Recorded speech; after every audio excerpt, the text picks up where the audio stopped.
Hey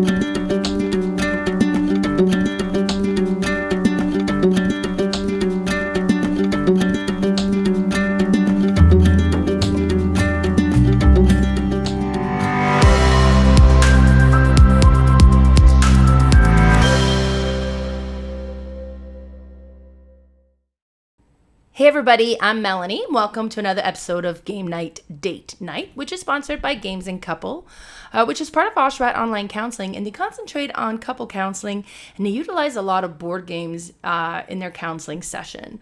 One of the things that they've done is they've created a rating system that'll help couples decide which board games would suit them best. Now keep in mind, 1 is not bad, 5 is not good. It just depends on where you are as a couple. And this rating system rates on 3 things. The first thing is conversation and connection potential. So how much opportunity is there to hold a conversation as you're playing the game? Maybe you, as a couple, you come together at the end of the game, at the end of the day, as a way to catch up with each other, and then you play a game. So something that would allow more conversation might provide better quality time. While other games are like, you do your things, I do my things, or there's just so much going on that there's really not time to hold a conversation, and that would have a lower rating there. Maybe that's fine for you, or maybe things have been flaring up easily, so you want to kind of minimize conversation if possible. The next thing that we rate on is getting to know you. How much will be revealed from your partner as you play the game? Some games is very much about how much you know each other, while some other games is completely separate. It doesn't reveal a whole lot, and maybe that's completely okay as well. And the last thing is potential for hurt feelings and conflicts. Some games have a lot of take that.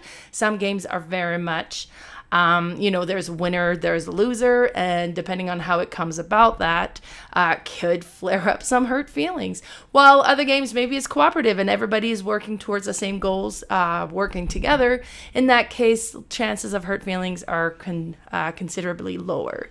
Now, one other thing I do with Games and Couples is I do kind of showcase a game of the week, and I try to have a theme for each month. So during the month of June, I went with building games, and I kind of went with different types of building games. So the first one that was showcased is Skyrise. Now, Skyrise just recently released from the Kickstarter, and just because it's so new and exciting, I really wanted to talk about it. So before we talk too much about it, let's have a look at the rating for this one. So conversation connection potential, I'm going to give this one a 3 out of 5.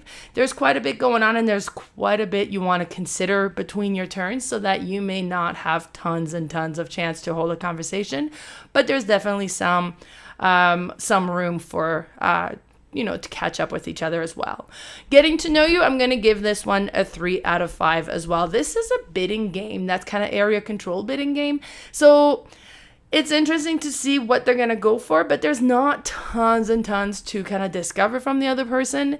So that's why I'm giving this one a 3. And hurt feelings and conflict, I'm giving this one a 2 out of 5. It might be like you're trying to go somewhere and they're going another way, or they bid over what you're able to bid and then kind of just block you out of the game, or out of that particular bidding round anyways. So that can definitely happen, but other than that, it's not a lot of backstabbing. And once you have your building in place, nothing can happen to them. They're in place. Now, this is what the box looks like. So this is a game that is published by Roxley Game, which is really neat. Roxley's local to Alberta, so am I. So it's kind of neat to see. I'm kind of completely off the screen here. I'm hiding behind the game, and I didn't realize. Sorry about that. So this game is published by Roxley, and it's neat to have like a local publisher and see such great quality games from them as well. Now, the version of the game I have is a deluxe Kickstarter copy, so components are a little bit upgraded from the retail copy. Depending on what you end up playing, it might look slightly different. I also went mid-range. There's a higher deluxe that has like the whitewash, so all the details of the building just pop. And that version is absolutely beautiful, but I am completely satisfied with mine. And what's really cool with this one is you'll have the 5 islands if you're playing the 4-player game, or in this case we're playing 2 players, so there's the 2 island and the base, so like the 3 island that we play on. And these ones are all 3D printed in the deluxe copy. The retail version has a cardboard that goes on the player board. And the buildings in the retail also is like wooden blocks, but which are really cool looking as well. But just all kind of 3 sides of wooden blocks that you'd be placing. Now, on the back side of these buildings, there are numbers, and that is the value of the building. And when you place a building for your bid, this is what it would look like. So in this case, red has placed a 31, so that's their initial bid, and they're bidding 31. So if green wants to outbid them, they would have to play a building that has a higher number than 31, and they would have to place it in a region adjacent to where they have placed it. So in this case, they could go down into the yellow or to the side where the beige location is. And then from there, if the next person wants to outbid them further, they would have to place another building that has a higher number yet, and kind of keep going until somebody wins the bid. And whoever wins the bid would flip their building over, then now have control of that section. There'd be a little token that they would collect, and that token gets added to their board. So the token would kind of represent a location. So either the beige location, the green location, or the yellow location, and so on. And the more you collect, that will kind of determine the value of each of the buildings you build on those locations on the board. So as you go up, the value of the building goes up, but if you go too far, it starts to decrease a little bit. But if you go beyond what you can hold on your board, any extra tokens you take beyond what the board can hold are worth 10 victory points. So it could be worth to push way through if you're really concentrating on one type of building. But that's the whole bidding, and it's like you're placing, and that's how you bid, and it's such a unique mechanism. Now, it feels unique to me. This is kind of based off an old game that was called Metropolis, which I've never played. So I'm assuming Metropolis would have something similar, but I've never played it myself. So I quite enjoy Skyrise, and that was really cool. It works great at 2 players. It works great at 4 players. So it's just a really neat game that had kind of really unique bidding mechanism, and then where you're adding buildings into this city. So that one was really cool. Now, the next one we talked about is Kingdomino. Kingdomino's been around for so long, and this one is a very simple game that is so satisfying to play. So let's have a look at the rating on this one. Conversation, connection, potential, 4 out of 5. There is lots of opportunity to hold a conversation as you are playing this game. Getting to know you, I'm going to give this one a 3 out of 5. You're taking tiles and adding them to a 5x5 grid that you're going to be creating, and you trying to match terrain. So there's not tons to be discovered from your partner in this one. It's not one that will reveal a lot. It's just simple fun. So that's why I'm giving this one a 3. And hurt feelings and conflict, I'm going to give this one a 1 out of 5. You're building your own grid. Other players are building their own grid. The only thing that can happen is they may take a tile that you would be hoping to get. But even then, depending on the tiles that you select, determines the order of who gets to pick first next round. So you have some control over that. If you really want to have control of that, just make sure you pick tiles that are on the top. So there's very little opportunity for hurt feelings in this one. Here is what the game looks like. It's a smaller box. Not like a card box, but it's, pretty small as far as board games come. And here's what it looks like. So you have all the tiles that are like in the box, and you can keep them in the box. And then you have your little meeple, and that meeple is going to determine which tile you're reserving for next. So, and that's what's kind of really neat about that. So you get the 4 tiles. They're put in order depending on the number on the back of the tile. And then you take turn to select which tile you want to put in your kingdom. And the first person that takes the tile on the top will have first dibs in the next set of tiles that's going to come up. And those will be revealed before you place your tile. So be like, okay, well, I'm going to place this one now, and I'm going to move my meeple and take the second one from the top because I really want that combination. And so it's kind of neat how the actions or the player order kind of works. So if you want a tile that really match what you're trying to build, that's great. if it's all the way to the bottom, that means you guess last choice in the next tile, so you're putting that at risk as well. In this game, as I mentioned, you're creating a 5x5. Now each tile has 2 sides to them that'll have a different terrain, and you're trying to create clusters of these terrains, and it's going to be the number of square in your cluster multiplied by the number of crowns that are on those squares. So some tiles might have a couple of crowns, most of them will have none. So you're trying to create the clusters, but you're trying to get as much crown in there as possible so that you can multiply them and get a higher score.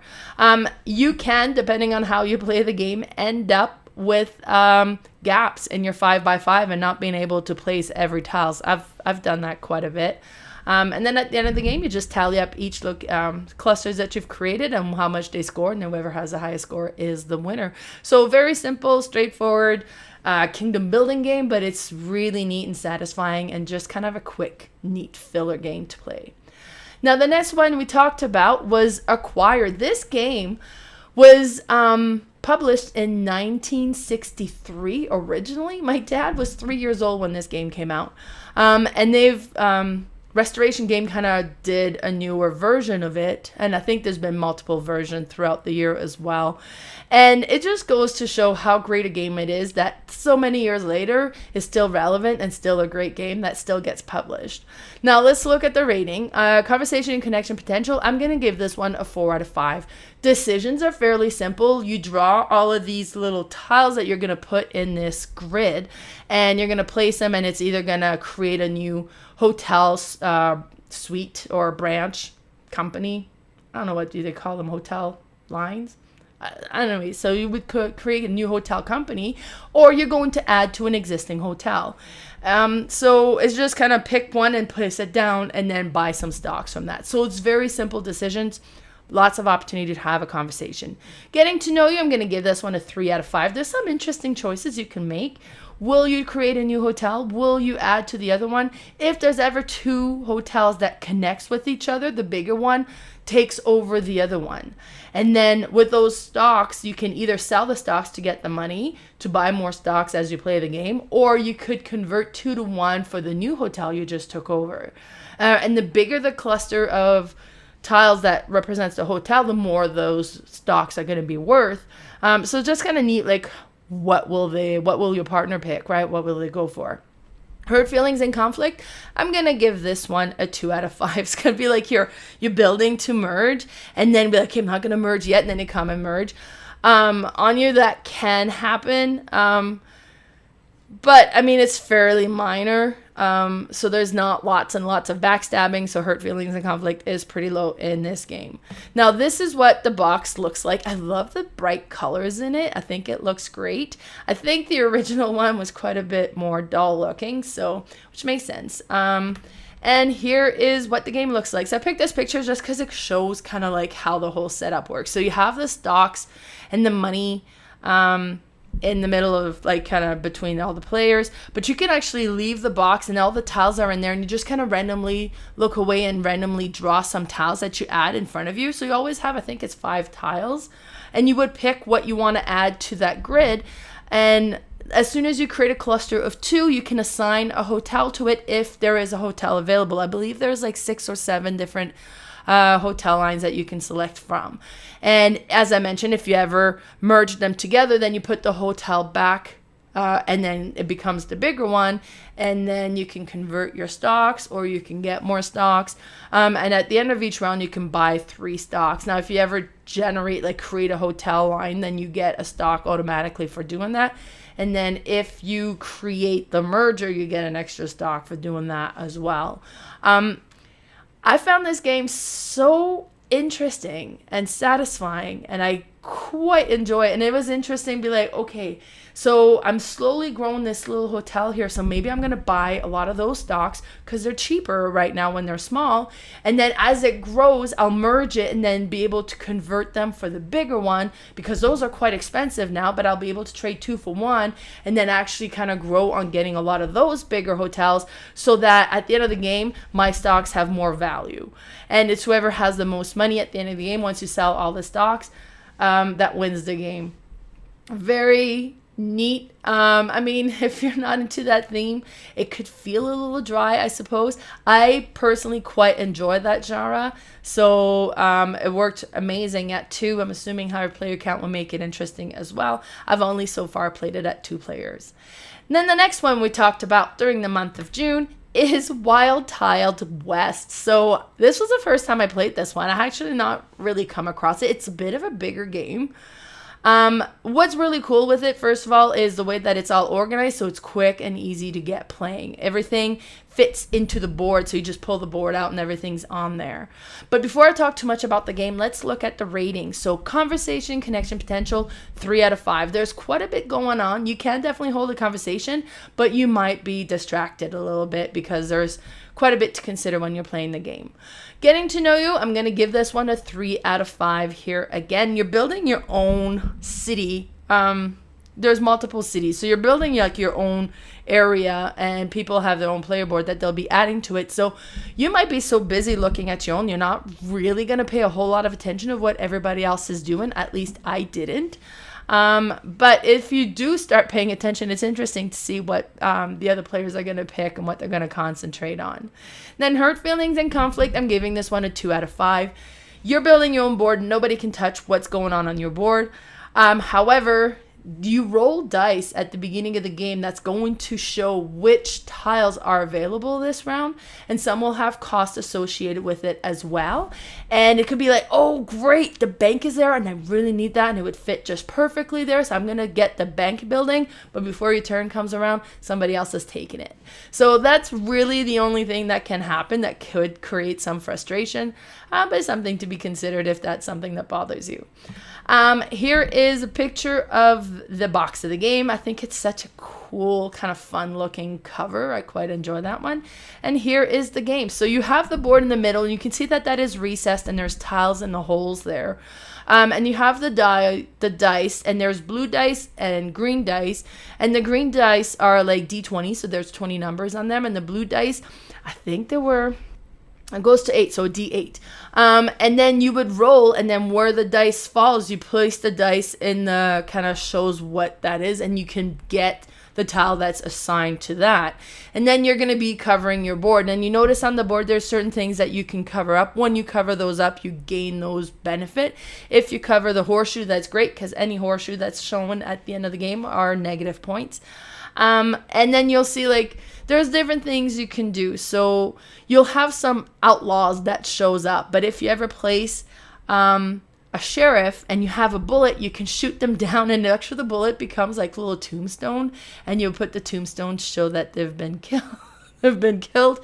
And then you have the cows that you would create, and then at any point, if you can create a field with all the cows together, you can I don't know what it's called, like you herd, like create your herd, and then you can score your herd. There's a bunch of different things going on with it. Some of the tiles will score differently. And it's just was such an interesting game. I quite enjoy my play of this. There was a lot going on to it. There's a lot of different aspects. It's not a complex game, but there's definitely a lot of different things going on that you need to be aware as you play. So it wouldn't be as simple as Kingdomino to get to the table for sure. But it was very neat, very interesting. Components were amazing. I don't know if the copy I played was retail or if it was a deluxe, because it wasn't my copy, but it was quite a satisfying game. So that's it for the games that we showcased during the month of June. Be sure to follow us on Instagram. My Instagram is Mel's_boardgame_room, and we also have Games and Couples. And then on Facebook, we have Mel's Board Game Room and Games and Couples Love in the Age of Board Game. And on YouTube, Mel's Board Game Room, as well as Games and Couples Love in the Age of Board Game. Bye, everybody.